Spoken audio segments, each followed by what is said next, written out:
It's the Practical Prayer Podcast pre-show on New Thought Media Network. Hello. Yippee. Carol over there in New Jersey, Bill over here in Philadelphia. Well, not actually in Philadelphia, Pennsylvania, but close to Philadelphia, dangerously close to Philadelphia. And we're doing another episode of the Practical Prayer Podcast. Thank you for joining us on New Thought Media Network. The usual introduction for those of you who are watching live online or the recordings. We're going to record an episode of the Practical Prayer Podcast real soon now. And in the pre-show, we kind of do a warm-up, talk about what we're going to talk about, and we are open up to questions, comments, suggestions, requests, and actually even requests for prayer, which you can do now in the chat on your social media, or if it's later and you're watching the recording, you can go to bethelight.com, b-the-light.com, and I've even got a banner about that I can display. Look, there it is now, bethelight.com, and there's a button on there where you can click through and submit said request so that we will get it at a later time. Anything I forgot to mention there? I think you got it. Okay. Phew. And so it's turning into fall. Quickly. Yeah, it's getting cold. Yeah. Or not cold, it's getting crisp. Yeah, my daughter got married on October 13th, so her anniversary was a couple days ago. And I remember that day was such a beautiful day. So I remember every year on her anniversary, what kind of day is it? And so far, it's been beautiful all the time. Now, shortly thereafter. Yeah, and this year, once again, it was a Friday the 13th in October, which some people think is spooky. They're in the Bahamas, so they're not even thinking about it. They don't care. They don't care. Nice. They had the audacity to send me a picture. And they're laying there and they're just looking really good, and they're all matched in blue and everything, looking really cute. And there was a couple behind them, and my son-in-law was saying, he calls my husband Sully, and Sully and Dr. G back there, look at him. And so the couple behind them had matching outfits. And he said, well, of course, your outfits would be, slicker than that. And I'm thinking, shut up, I'm here where it's not like where you are, and you're talking about matching outfits. Yeah. It's always something. Always something. It's always something. So we're going to do an episode of the Practical Prayer Podcast. This is number 124. I keep on being proud of us for just sheer volume. Me too. And the number of episodes that we have created about this. I'm so impressed with consistency. And you started, before we got onto the pre-show, talking about multitasking, which doesn't seem spiritual at all.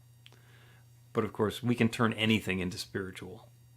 So, is that going to be our topic? Well, it can be. The topic is stillness. So multitasking is quite certainly a part of that. Okay, I like that. And what are the chances that we're going to stay on topic? Are we getting any better? Episode 124. Are we any better? Not if we're going to do an episode on multitasking. Okay, well. But there's only one way to find out. Okay, we'll see. I'm not even going to say we'll try. We'll see. We'll see. Whether we stay on task, on topic or not, we'll still have a good time. Because that's the goal here, is to have a good time. Yeah. So let's do it. A practical prayer is a prayer that works. These discussions between Reverend Bill Marchiony and Carol Lawrence dive into the details of how it works and how to work it. Reverend Bill is a New Thought minister and the author of Practical Prayer for Real Results. Your new life begins with a new thought. Carol Lawrence is on a spiritual quest, finding the New Thought teaching after decades on the pulpit in 3 different traditional denominations. I've got some questions. Together, they're exploring the philosophy and activities that come together from many of the world's religions to create the practical spirituality that is New Thought.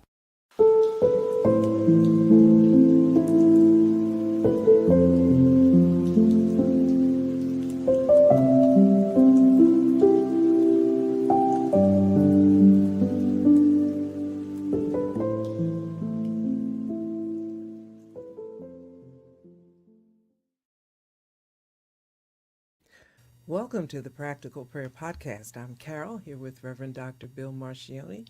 And we're on episode number 124 of the Practical Prayer Podcast. And you know what? I was getting ready to say that. So we're really, meshing as time goes on. Wow. 124 episodes, high time. Honestly, I was getting ready to take a breath, and this is episode one, and you just did it. How cool is that? That is. That's us. That's us. And perhaps, and I'm not committing to what the episode is going to be about this time, because we're talking about stillness and multitasking.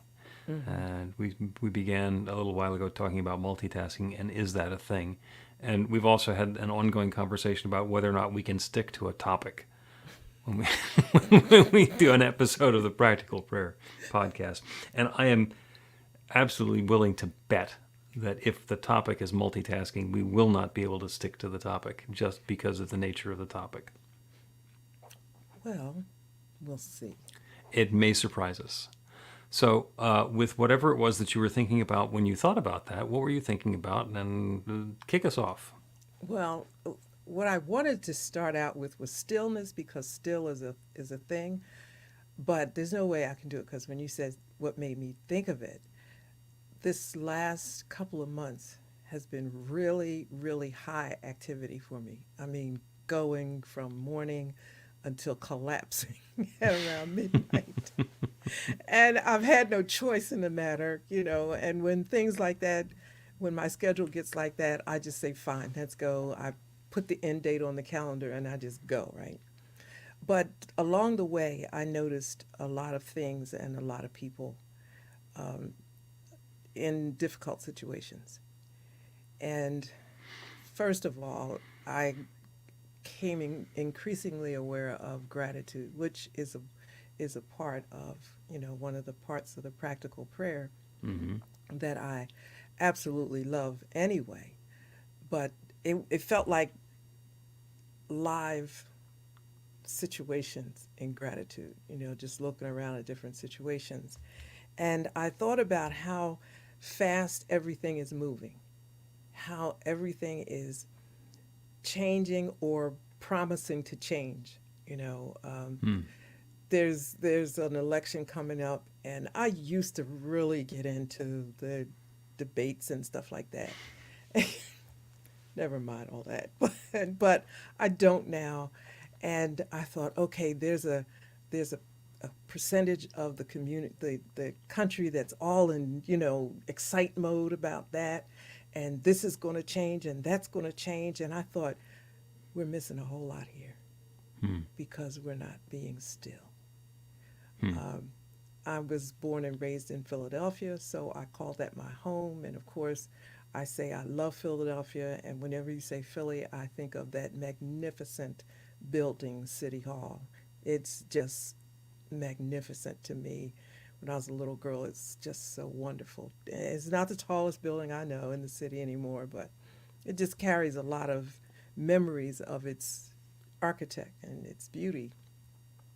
And that's the way I think of Philadelphia, but that's not the news that's coming out of it, out of right. Philly. And I thought, you know what, I think nobody's listening. People aren't being still. It's just a lot going on.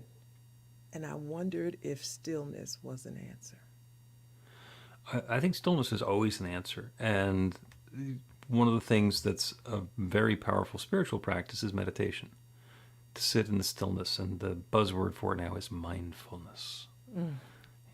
And mindfulness implies that you can do something and be very busy multitasking, but if you're mindful about it, then suddenly it brings a spiritual component, or at least facet to it. And that may or may not be true. I've been involved in mindful eating, where you take a bite and you chew and you savor and you think about it and you're not doing anything else and you're just focusing in on that bite, and then there's mindfully walking in nature, just paying attention to every step and noticing the bark of the tree and the patterns of the clouds and being completely present in the moment. And the difference, of course, is sitting down with a TV dinner while you're watching the news and also simultaneously reading a book and scrolling through your Instagram feed, which is not mindful. And that's the perfect example of multitasking. And then you forget that you've eaten anything. Same thing when you go, mindfully commuting. Well, no, I was just standing at the train station reading my phone and trying to jockey for a good seat on the train. That's not the mindful piece of it either. So it's possible to be mindful, to let everything else go, and to bring some stillness into an activity.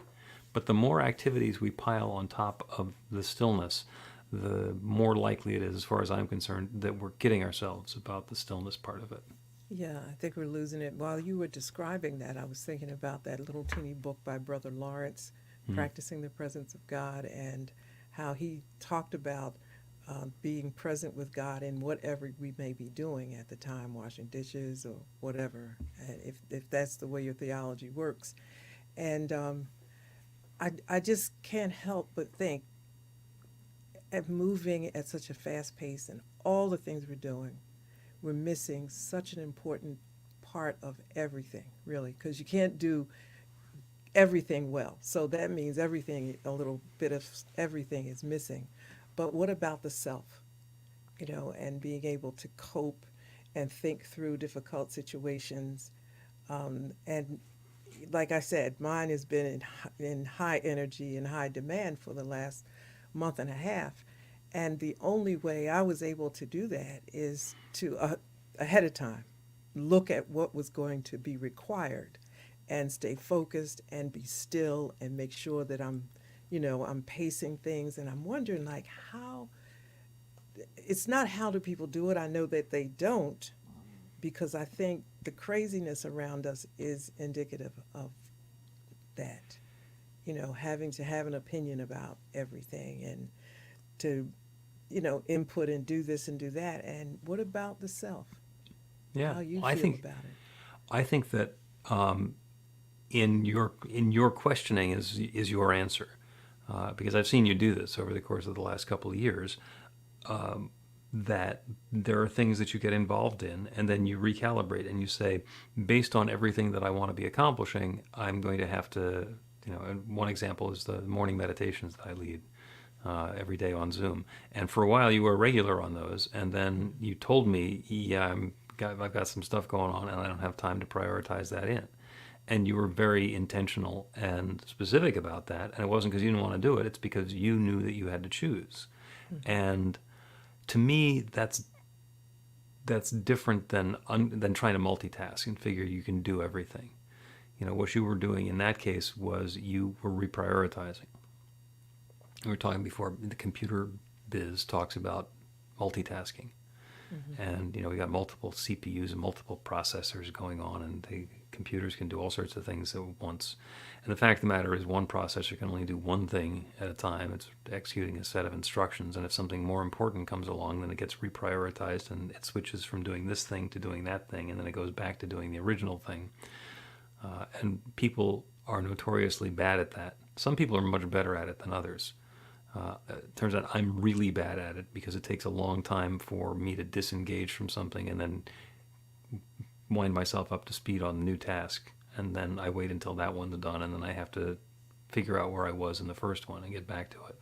Mm-hmm. And the more I have going, the more time I spend changing gears and less time I spend moving forward. But remembering what brought us there in the first place is the important part. If what we're doing is focusing on our spiritual truth, as Brother Lawrence said, practicing the presence of God, then if we start with that, and then we can add other stuff onto it, to be really noticing when we're getting distracted and when we're not thinking about the divine presence, the oneness that we are, that's a great indicator that we get to back off or reprioritize. And reprioritizing, as you mentioned it before, that's a big word and a big concept and a big task, it seems. And it's necessary and it's absolutely right. But when you think about it, reprioritizing, when you got a whole bunch of stuff, this culture that we're in is do, get it done.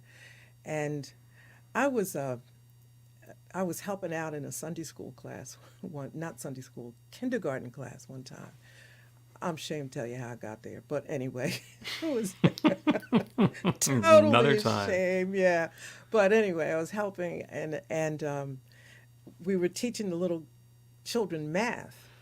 And I simply said to the little guy, what is it you want to do? What are you trying to find out? And the teacher just was, that's a great question. That just, and I'm thinking, well, what else? That's a pretty easy question, yeah. Yeah, but that's how I do everything. And I just because I think that you said prioritizing, what do I want in the first place? What did I start out wanting? And if I put it on the list, if there is such a list that I want it, if it gets on the list, then I want it. And I don't want other stuff causing me not to accomplish that particular thing. So I guess it is reprioritizing, but it's remembering, why is it there? What do you want to do this for? You know, if it's about peace of mind, is there anything that is getting in the way of that? And I'll use the example, that you gave. Yeah, I really, really loved the morning meditation. I really did, because there were people coming in from all over the world, and you just tie stuff together that would just blow my mind completely. Just something that was never planned. It couldn't have been planned, because No, it was never planned. I have no idea. It's no, completely you'd ad-libbed. say, what do you want to talk about, and whatever. Before it's over, it's 15 minutes. Who does that?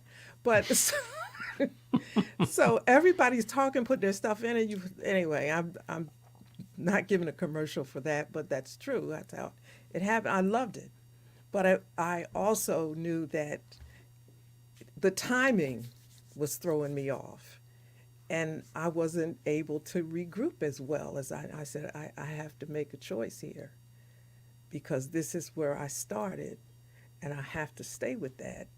Yep. Or I'm not going to, so I wonder if stopping and being still and talking to yourself a little bit about what you want, what's important to you, rather than the myriad of craziness going on around us, how will you ever find peace? And hear the next step, the next divine right step. How will you do that? Yeah. All right, so my mind is saying, I got two quick stories that I want to tell you, and then we're going to take a break and then talk about the mindful piece of it. And it'll actually make this be into a seemingly organized episode of the podcast, which I would pat myself on the back on. I worked for a software company for a while, and we have a big development team, and we had this software platform, and there were all sorts of requests for enhancements from the sales team, which is where I was working, to the customers and to the people in implementation. Everybody wanted to add and improve the platform. And the developers had to figure out which requests they were going to engage with and dedicate resources to, so that they could make those enhancements. And it has to fit together everything else that's going on, because it's a platform, and it's not like everybody can have their own version of it. It's like everybody's using the same one, and it's all being upgraded and updated and modified at the same time. It got to the point where the prioritization schedule was 3 years long. And something came along, and they knew that they needed to shuffle everything in that schedule around so they could find the 2-week sprint that they were going to work on this thing, or the 17 2-week sprints that they're going to need from multiple developers in order to put that in line. And every time something happened, something's getting pushed back. And it got ridiculous, because there was stuff that was important that we were waiting for 2 and 3 years. And they couldn't get to it, and they knew that they couldn't get to it. And the interesting part about that business is that they didn't even apologize. It's like, nope, that's just the way that it is. And understanding that as we're reprioritizing and as we're coming up with a new sequence of the ways that we're going to do things, that it affects all the other things that we're working on. And the other one, which is real personal for me, is I set out in a project because I got these God calls that I do, and there's four calls a week, and it's a 30-second little message, so it's a pithy, interesting little thing. It's like If a minister was going to do a sermon in a half a minute, that would be it. And it's got just enough of a nugget of a story, that it makes them intriguing. And I have the recordings of all of them going back to 2012, I think, when I first started doing these things. And so I transcribed them. And the idea is, let's take 366 and make it into a Thought for the Day book. Well, it was a year and a half ago. So I have the transcripts. There's 900 of them. And the job is now to go through and choose which ones are, not even choose them, just go through and edit them so that they're not spoken language, they're readable language, and then put them together into a book. And I keep on reprioritizing other things ahead of that. And it's not like it isn't important. It's just there's other things that are more important. And as I slowly,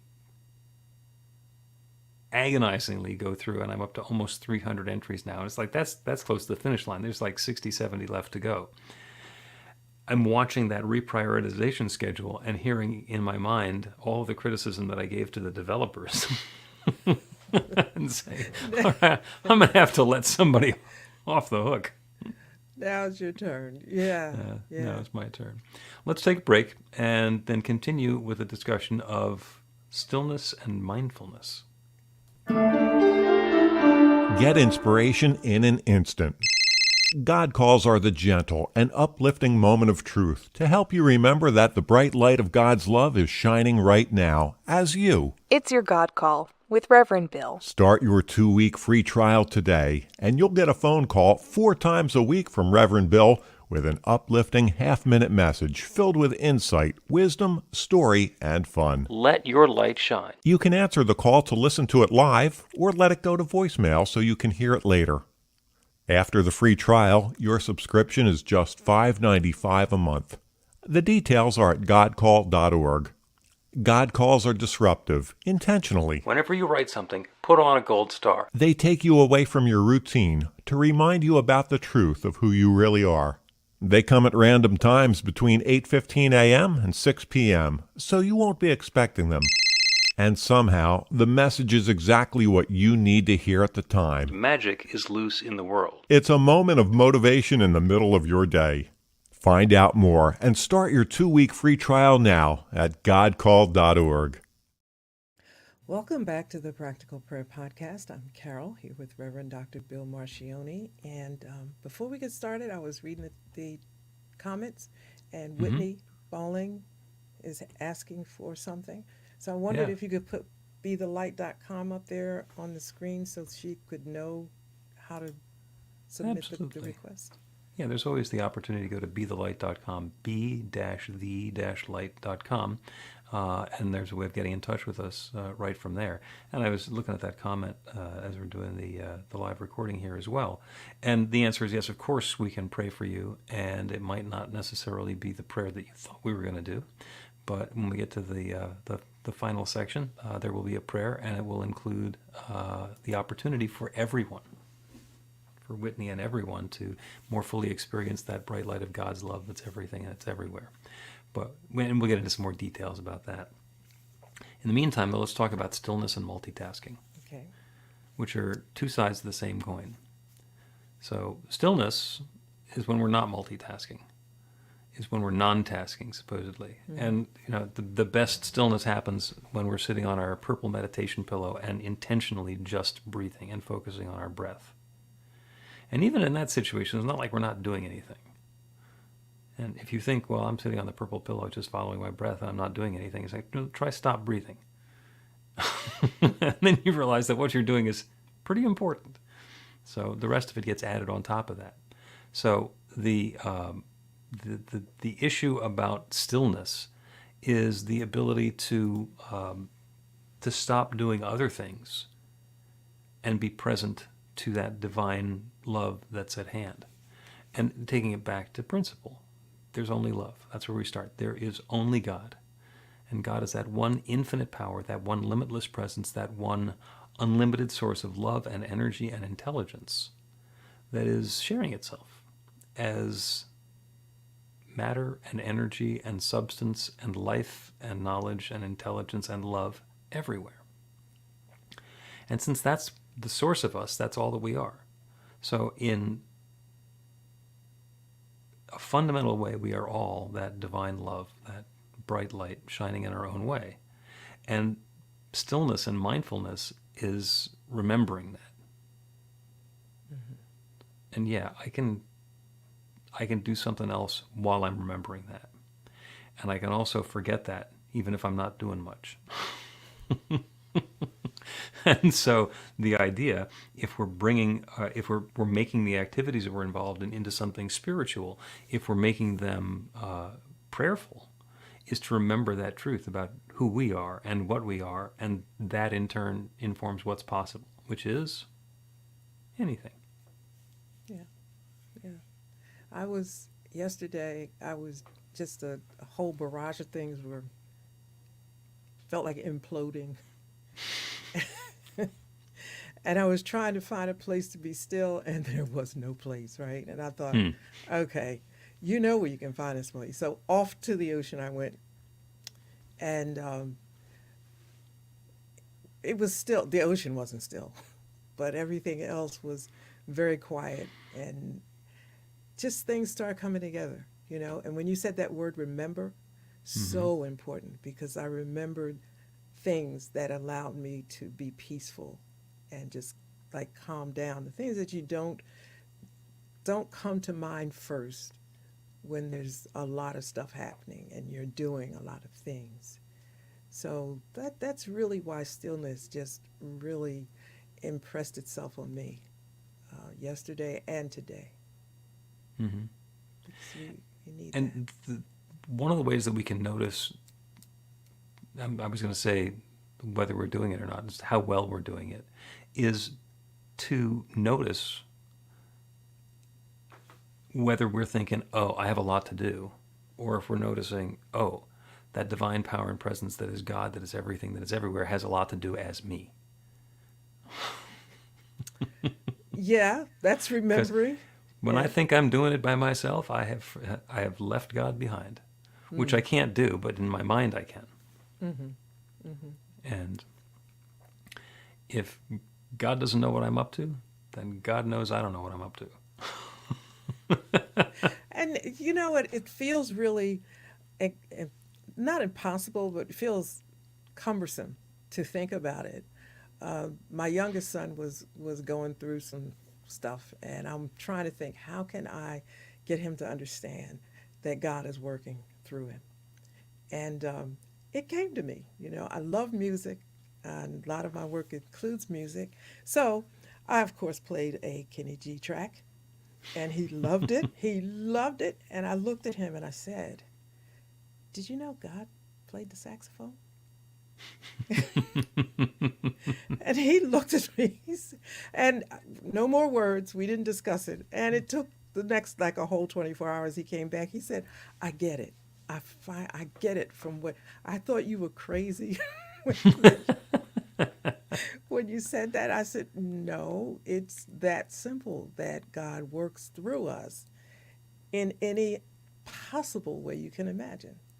Mm-hmm. And if you can think of that, think about how many other ways God works through us. Yeah. So, yeah.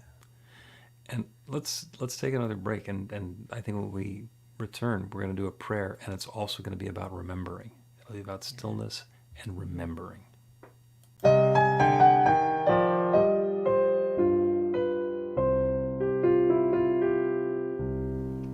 Are you ready to get results? Now, that's not a rhetorical question. Are you ready to get results? RUR2GR. That's actually the abbreviation for the steps in a practical prayer. Recognition, unification, realization, gratitude, and release, with a couple of extra steps in there in case some doubt creeps in along the way. RUR2GR. This class is about the prayer technique that's common to all of the spiritual practices and religions in the most effective prayers that they have. And by effective, I mean that the prayer works. It actually creates a change in the experience of the person doing the prayer. It gets a result. We're going to begin with theory, and then we're going to take it into practice. By the end of the class, you will have your very own practical prayer that will help create transformation in your life.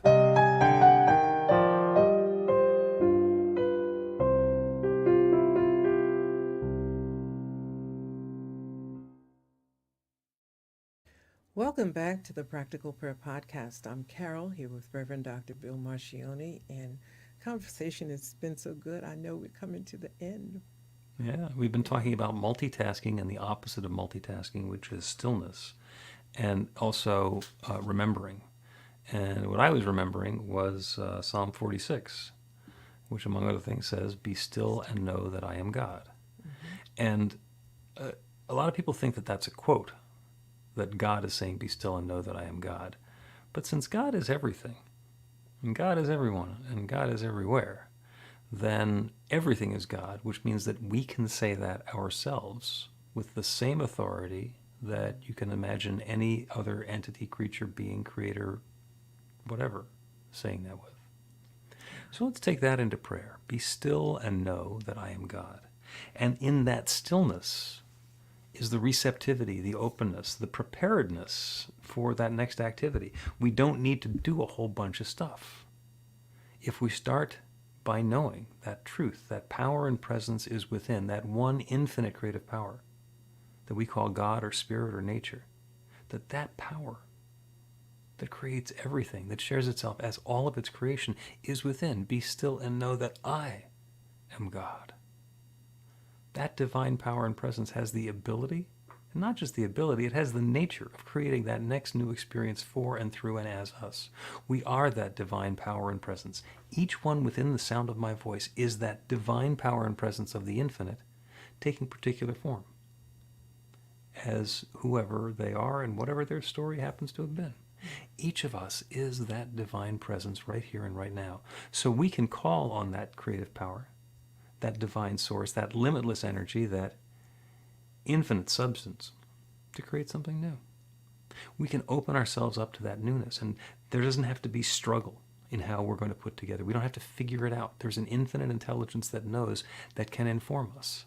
And our job is to be still and know, and allow that God power and presence to create something new and spectacular and wonderful through us and for us and as us and with us. And it can show up much more quickly than we could ever put onto the timeline. We do not have to reprioritize and decide what order things are going to happen in order for them to come together. This is a divine power that creates galaxies. Yeah. This is a power that creates everything. It can certainly create this next new thing that we're thinking about. So stillness is not the opposite of multitasking. Stillness is the primary task. Be still and know that I am God, and invite that infinite creative power to create something new and wonderful now. So I'm grateful for it. I'm grateful for the awareness. I'm grateful for the willingness that each of us has to turn away from the busyness and activity to that divine power and presence within, that stillness, and know that that good is already unfolding. And so with absolute certainty that this good is already coming about, I speak this word with deep gratitude, with a deep, deep feeling of thanks for all of the good that's underway now, for the wonderful ways that the stories are coming about, for the things that we get to celebrate, starting right now. So with gratitude for this good, I speak this word and I release it into that creative law, that divine power and presence that abides within, that creates everything. And I know it's now creating this. And so it is. The Practical Prayer Podcast with Reverend Bill Marchiony and Carol Lawrence is a production of BeTheLight.com. be-the-light.com, where you can find more information about practical prayer for real results. Our theme is by Music of Wisdom. You can learn about the spiritual community of New Thought Philadelphia with daily guided meditations, Weekly celebrations of spirit, and Reverend Bill's classes in practical spirituality at newthoughtphilly.org.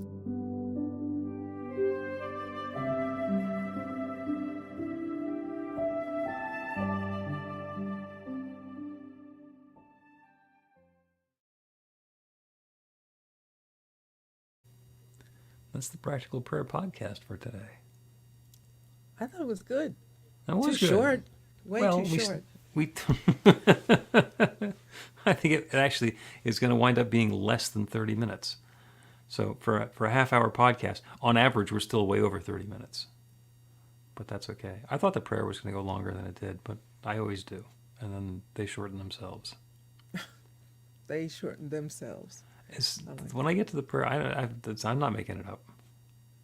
Yeah. Okay. You know that I know, be still and know that I am God, but I have no idea where that is in the Bible, and I have to look it up, right? Well, you were close. You said Psalm 46. Well, yeah, but I opened up Bible Gateway on my other screen during the break.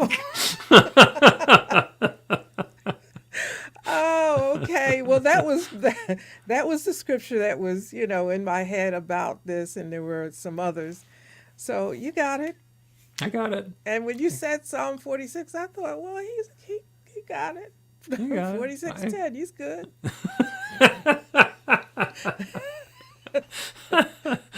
Oh, yeah. I did not start my spiritual life off with a study and memorization of Scripture, because I ran away from organized religion when I was 11, and that was before we had memorized a lot of this stuff. I'd heard a lot of it, but it's like I knew that wasn't for me, and it turns out there's actually some good stuff in there.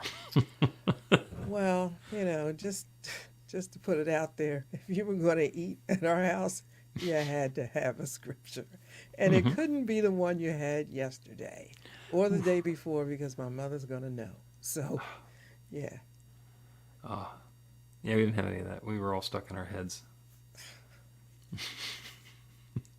I don't know. I mean, you got to be stuck in your head, Either way, so my son was, I don't know, 6 or 7, and he, my mom made him do the scripture, and then when you got to church, you had to expound on this scripture. Whatever, you better have one ready, and you better have something to say about it. Oh, Which means you had to do some thinking. And that, to a kid, it was like really horrible, until they started giving us prizes for it. Well, now that put the light on it. One time, if you got 13 weeks in a row with a scripture that you knew, and I was collecting Bibles. They thought that was great. I said, yeah, you just don't know my mom. I see where my mind would have gone immediately was the scriptural version of Fractured Fairy Tales, because I would have set it as my task to come up with the most dysfunctional way of explaining the scripture. Yeah, you would have been in some trouble. I would have been in some trouble. Mm-hmm. Oh, yeah, if I'd gone to Catholic school, I think my hands would be permanently misshapen from being smacked with a ruler that often. Yeah. Well, we didn't get a smack, but you couldn't eat, no snacks. You couldn't eat until you came up with it, and the food is right there on the table. We'll wait. We'll all wait for you. Oh, my. No, as a fat kid, I would have done. It would have been bad. That would have been bad for me. Oh, good episode, though. Well, thank you, and thank you, Whitney, and everybody who's watching on New Thought Media Network and the various channels that we are on. And Whitney, I don't know if you noticed that the prayer that we just did incorporates exactly what it is that you were talking about, but not necessarily in the way that you might have been thinking, because we language it a little differently. But get back to us and know exactly how spectacular it goes. Yeah, please do. All right. And that, as we say, if I can find the end of this thing, is a wrap. Please help us say thank you to our organizational sponsors, including the Hepperlin Foundation, Affiliated New Thought Network, International New Thought Alliance, Science of Mind Archives and Library Foundation, Center for Spiritual Living Denver, Center for Spiritual Living Midtown, New Thought Philadelphia, Planned Happiness Institute, Summit Center for Spiritual Living, One Heart Retreats, Center for Spiritual Living on the Lake, Unity Spiritual Center Kitchener, Om Center for Spiritual Living La Mesa, Satya Center, Center for Spiritual Living North Jersey, Unity of Savannah, and Center for Spiritual Living Seattle, as well as all of our individual donors. Thank you for making New Thought Media Network a place to be. Please come be you. And remember, like, share, and subscribe. New Thought Media Network, positively inspiring.